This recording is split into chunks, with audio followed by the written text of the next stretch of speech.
I will begin with a word of prayer. Heavenly Father, we thank you for this day again. I thank you for the students, this class, and just ask that you'd bless our work today. Help us to glorify you when we do, Lord. In your name I pray, Lord Jesus. Amen. All right, so let's see here. We'll get back to the quiz problem in a bit. So that's exactly the example today. I wanted you guys to have a chance to at least start it by yourself. And just so you know, we're going to have like a few more quizzes than are actually on the syllabus. So in some sense, you know, missing a quiz here, there's not going to hurt you because there'll be more quizzes, assuming you get other quizzes later and get points on them. I don't drop the lowest quiz scores or anything as far as I remember, but if I've said otherwise, tell me, but I don't think I did. Okay, so this is the problem. Do you guys remember the differential equation? What was it, y prime prime? We were solving, what was it, y prime prime? Was it plus xy? Yeah.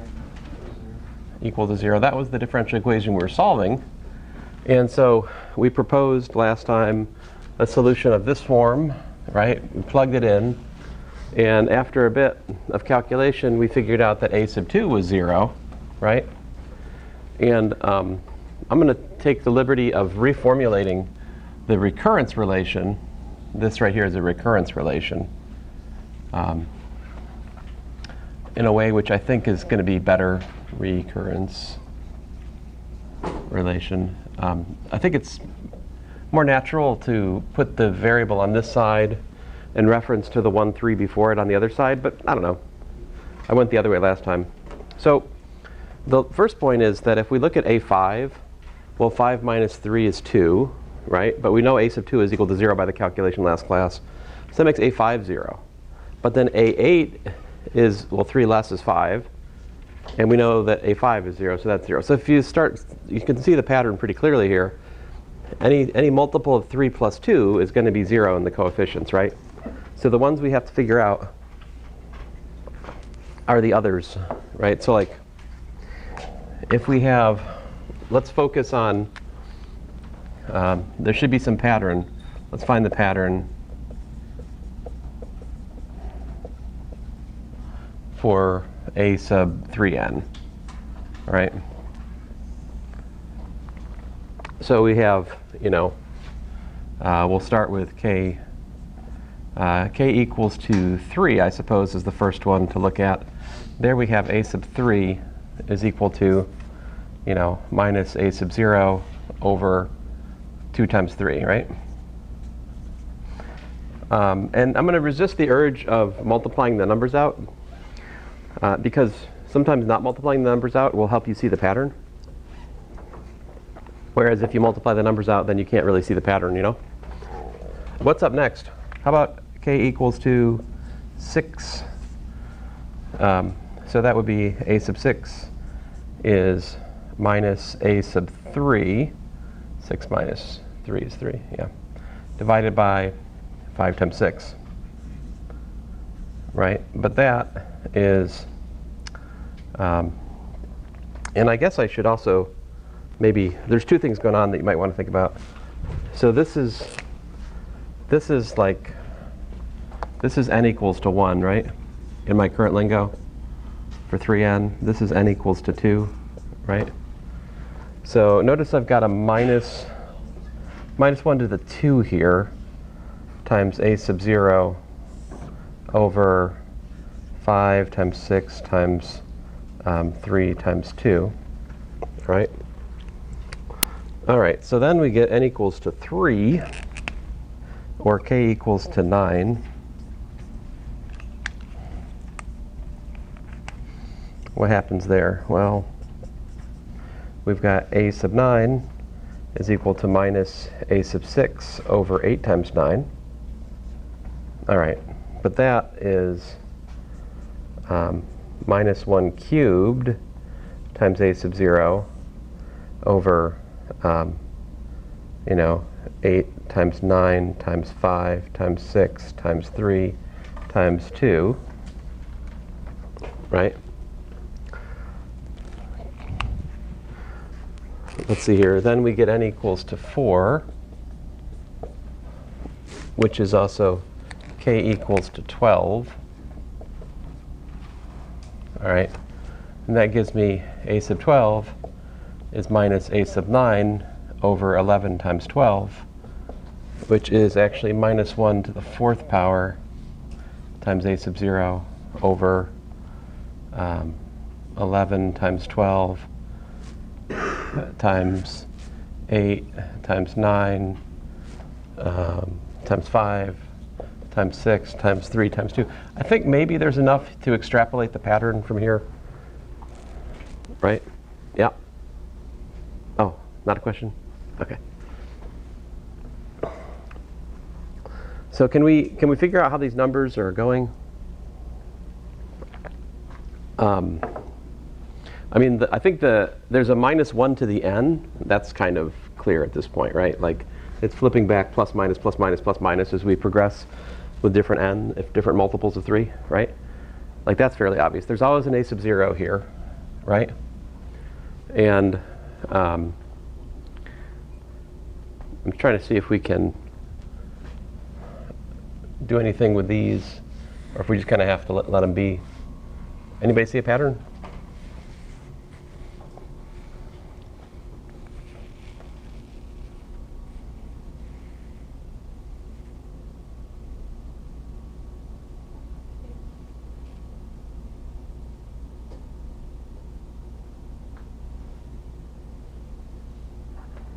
I mean, if I'd written this last one in the same order as the other ones, maybe that would help. What's that? There's a factorial with, oh yeah, yeah. It's kind of like 12 factorial, but not quite. It's like missing a bunch of. You kind of like skip, so 11 minus 3 is 8, and then 12 minus 3 is 9. Like kind of. Right, so that's one idea. You might be able to use like factorial with something divided by factorial, where the something took care of everything that was missing. Like, that's one strategy, sure. The thing that pops out at me at the moment, maybe, is that I've got like this 12, and this 9, and this 6, and this 3, right? And those are, you know, this is like 4 times 3, 3 times 3, 2 times 3, and 3 times 1. So I could take all of those and make like a 3 times 4 factorial. Not a 3, but a 3 to the what? 3 to the 4. But then what's left over, it's kind of ugly. I don't know. So I don't see anything particularly pretty here. So what I'm going to go with is the not terribly elegant answer. And you know, so this is the kind of thing that maybe you might be able to do better. I mean, this is just an attempt. So, but I would point out we can say this much: a sub 3n. We can write down the formula for that at this point. It's just not a pretty formula, but we can write a formula down. A sub 3n is minus 1 to the n times a sub 0 divided by what? What's the pattern? We have, you know, we could put the 12 first. I'm gonna put the 12 first. So I've got 3n times 3n minus 1 times what comes next. I'm going to put the 9 first, so that's 3n minus 3, 3n minus 2. To make this formula, guys, I'm rewriting it like 12, 11, 9, 8, 6, 5, 3, 2 to see that that's the pattern I'm using. So I've got these two products for the leading ones, right? And then it keeps going until eventually it gets to 6 times 5 times 3 times 2, right? And that's the formula for a sub 3n, right? You might be able to do better, but that's, you know, that's the pattern for the nth one, the 3nth one rather. So next up, excuse me, I would try to do the other case, which is what?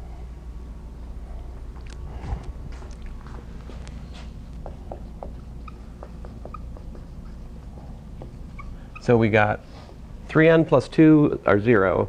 3n is this pattern. What about 3n plus 1? Right? So we've got k equals to 1, which is n equals to 0. Oops.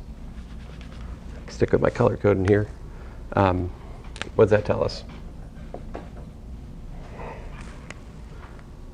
Going to the recurrence relation, we find what? We find a sub, oh, that's dumb. I should have done what? K equal to what? Not 1, but start at, the first interesting one is 4.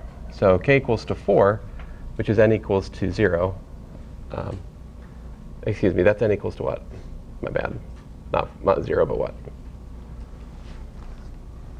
1, right? I'll get it eventually. And then I go to the recurrence relation, and I can see that a sub 4 is minus what? What's 4 minus 3? 1, right? So a sub 1 over 3 times 4. And then if I look at k equals to 7, I have a sub 7 equals to minus a sub 4 over, 6 times 7, which is equal to minus 1 squared times a sub 1 over 6 times 7 times 3 times 4. Then if I look at k equals to 10, I get a sub 10 equals minus a sub 7 over 9 times 10, which is really minus 1 to the third power times a sub 1 over 9 times 10 times 6 times 7 times 3 times 4. And if this keeps going, we'll get what? A sub 3n plus 1 is equal to minus 1 to the n, a sub 1 divided by 3n plus 1 times 3n times 3n minus 2 times 3n minus 1, and so forth and so on, until finally we get to 6 times 7 times 3 times 4.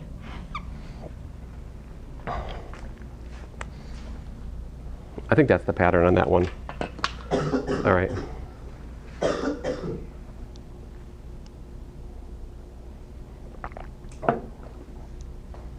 If I'm wrong, let me know. So once we have all this, then we can write down the general solution, right? So what's the general solution? So we have y is equal to a sub 0 times the sum. We could say n equals 0 to infinity of, minus 1 to the n divided by 3n times 3n minus 1 until we finally get to 6 times 5 times 3 times 2. And that's x to the what power?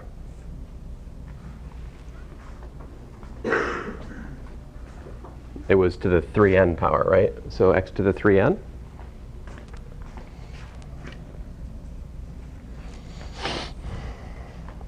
Plus a sub 1 sum n equals 0. Ooh.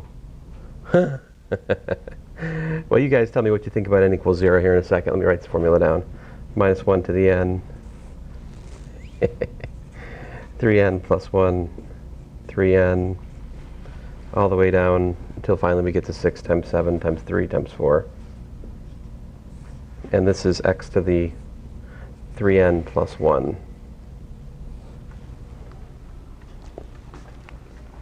So guys, what do you think about n starting at 0? Division by 0, that's probably a bad sign, right? So why shouldn't I start n at 0?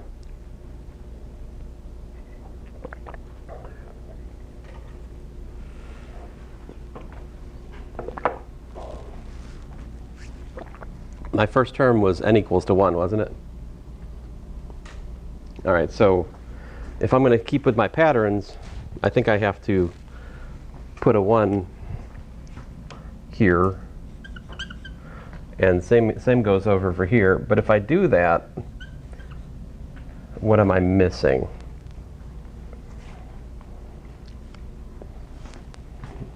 And I'm going to put it back in here before the thing.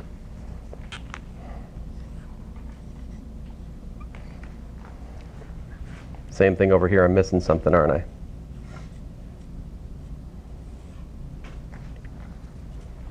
So what's the series solution look like? You know, if we just write it out in the raw, we have y is a0 plus a1x plus a2x squared plus a3x cubed, so forth and so on, right? I hope that's what you tried for the quiz this morning.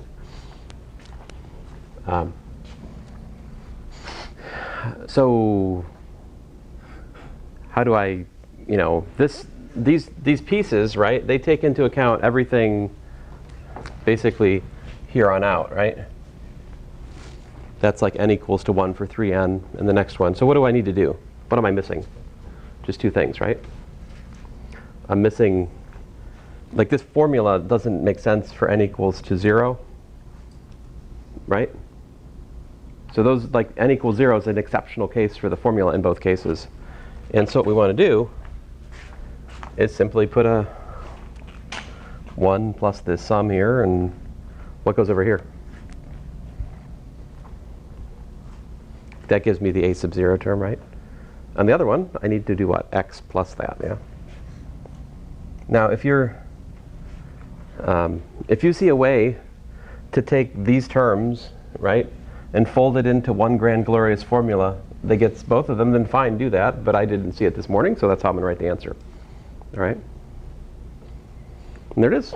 And so what we're looking at is here's like y1, here's y2. Those are your fundamental solutions to the homogeneous problem we just solved. And this is what I mean when I say find the complete power series solution. All right? You need to grapple with the recurrence relation and at least try to find a pattern. If there's no pattern, there's no pattern, but sometimes there will be a pattern. So, yeah. Let's go on and work another problem then. Let us take a stab at the quiz problem. So, I'll erase this business over here, unless there's a question. I hope there's no no, there's no questions.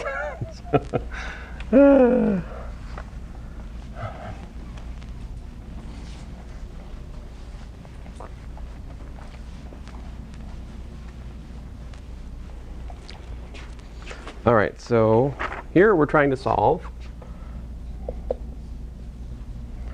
y prime prime plus x squared y equals to 0. All right? So this one, again, we're going to basically adopt the same approach. We're going to say y is equal to, let's say, the sum n equals 0 to infinity of a sub n x to the n. We're trying to, my goal is to find the series solution at 0, right? So question, what should the domain, what do you think the domain of those series are that we found in the previous problem, by the way? What should the domain of these be? Did the differential equation we looked at to start with today, y prime prime plus xy equal to 0, did that have a singular point? No, it did not. So those will converge to a solution on the whole real line, just like sine or cosine or whatever. And I expect the same here. This does not have a singular point. So the solution, once we find it, it should exist for all real x. All right? And the solution technique, same thing we did last time. So differentiate once.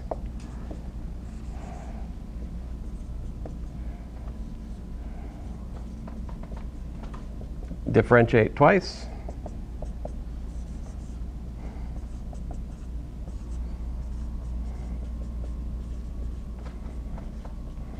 Right? And then simply, plug it in.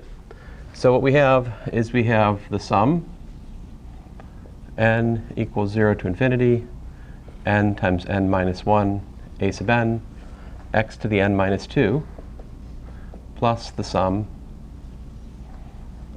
n equals 0 to infinity of a sub n. Now I'm multiplying this one by x squared, right? So what do? I don't have x to the n here. I have x to the n plus 2. So what I did there was simply that x to the n times x squared is x to the n plus 2. That was the step that forgive me for not writing it out on the board. I'm multiplying the series for y by x squared to get the other term, all right?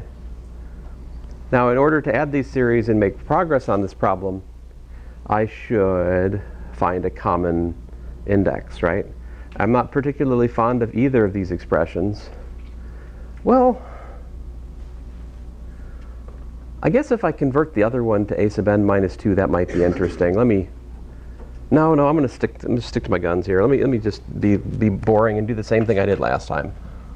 So I'm going to let j equals to n minus 2. And for this one, I'm going to make a different substitution, same letter though, j equals n plus 2. So over here, I have n is equal to j plus 2, and n minus 1 is j plus 1. Over here, I just have n is equal to j minus 2. That's all that's relevant, right? So this one has j equals to what? You got what? You've got n equals to 0, j equals to what?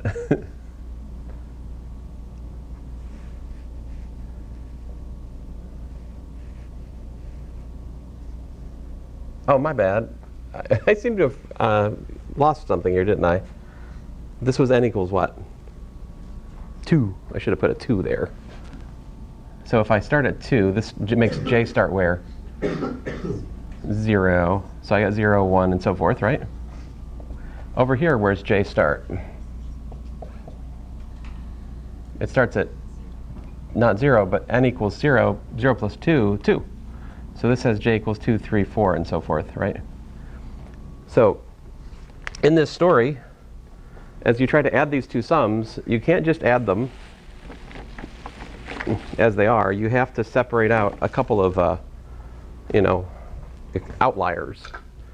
Notice that these two right here are not like the others. These two do not belong to the shared story of these two sums.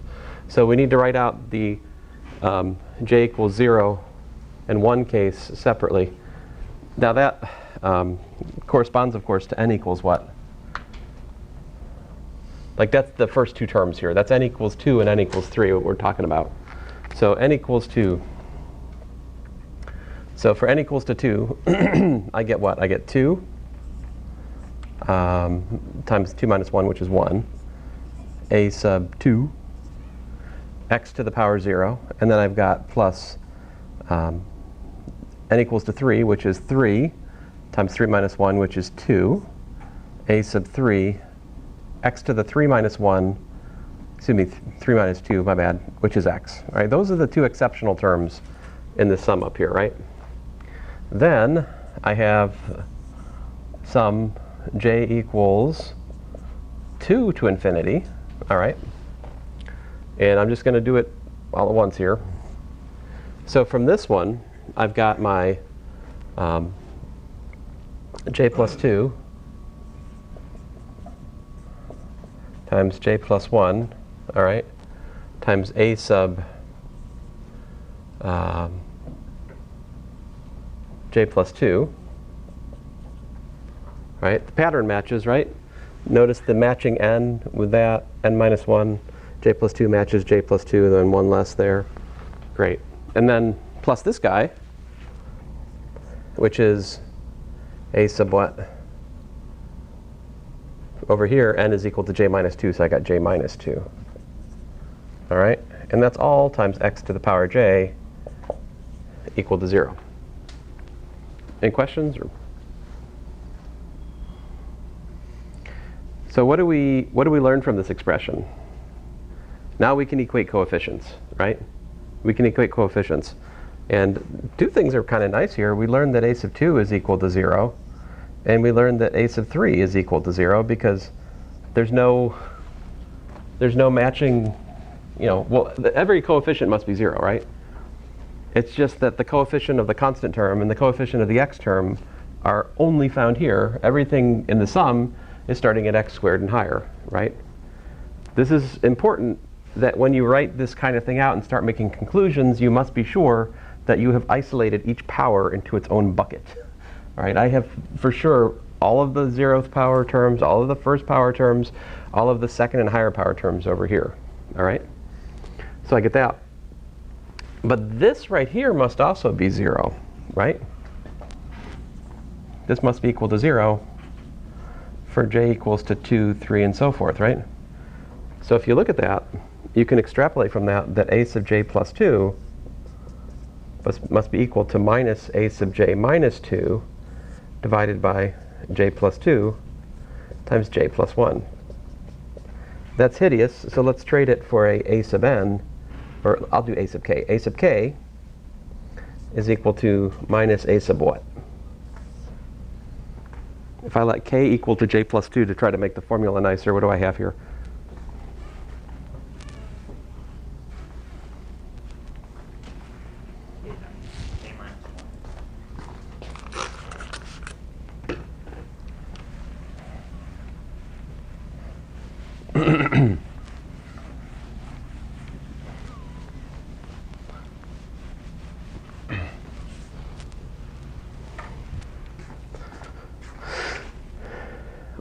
What'd you say?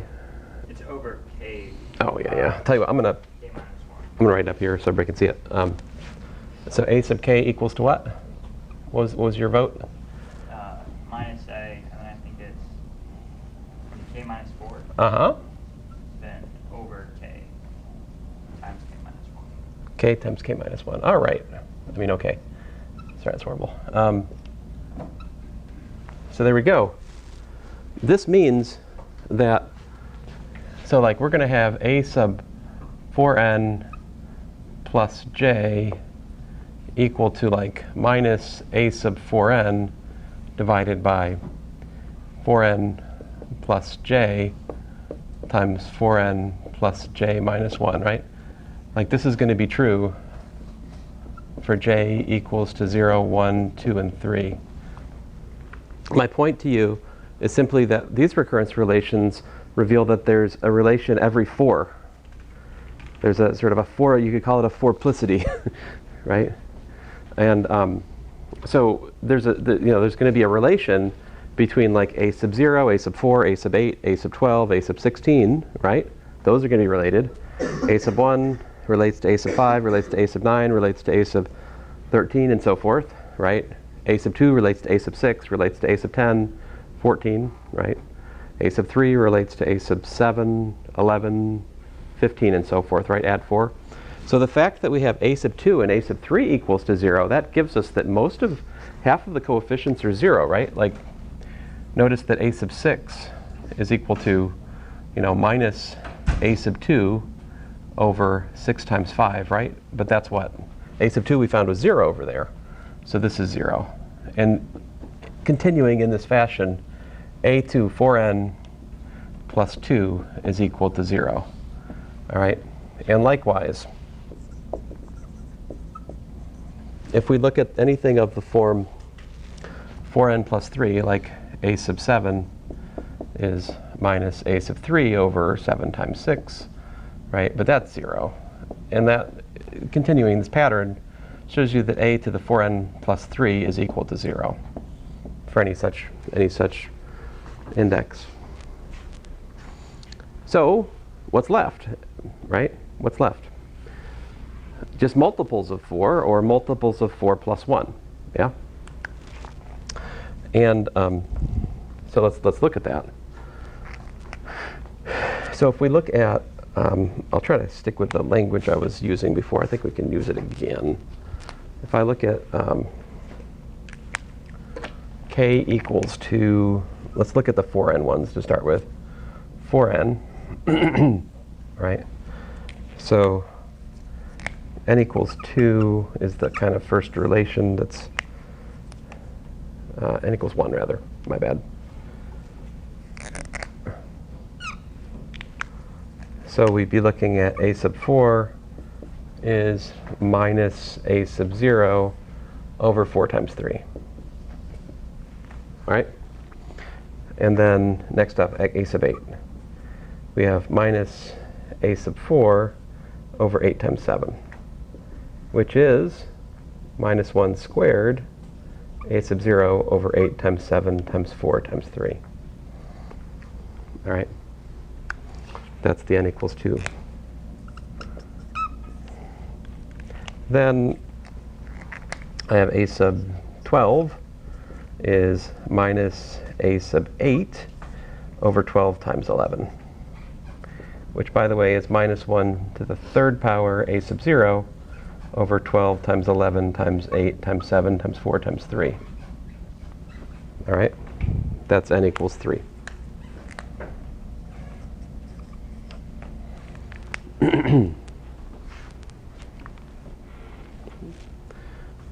Okay, so then what?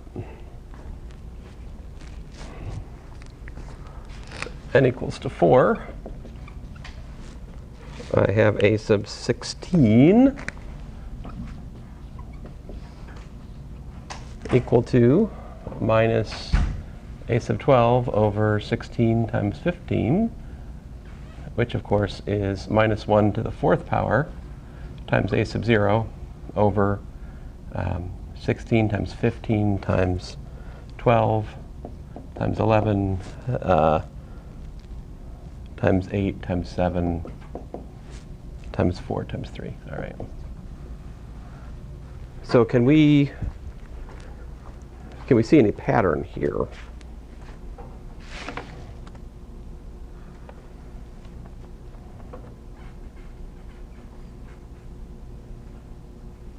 This one's, I think this one's a little bit nicer than the other one we were working on this morning, you know.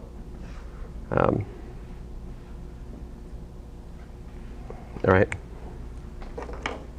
So in the interest of finishing this problem, I'm going to phone a friend, see here, namely myself, in yesteryear.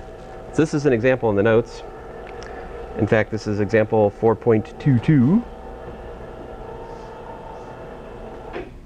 I mean, I think I've written enough there that you probably could write down the unsimplified formula for the coefficient if you wanted to.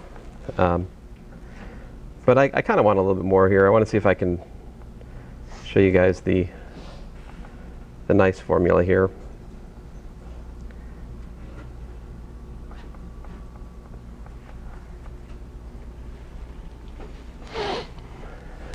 So it's annoying that I had to cover up what I was just writing for this, because, you know, oh well.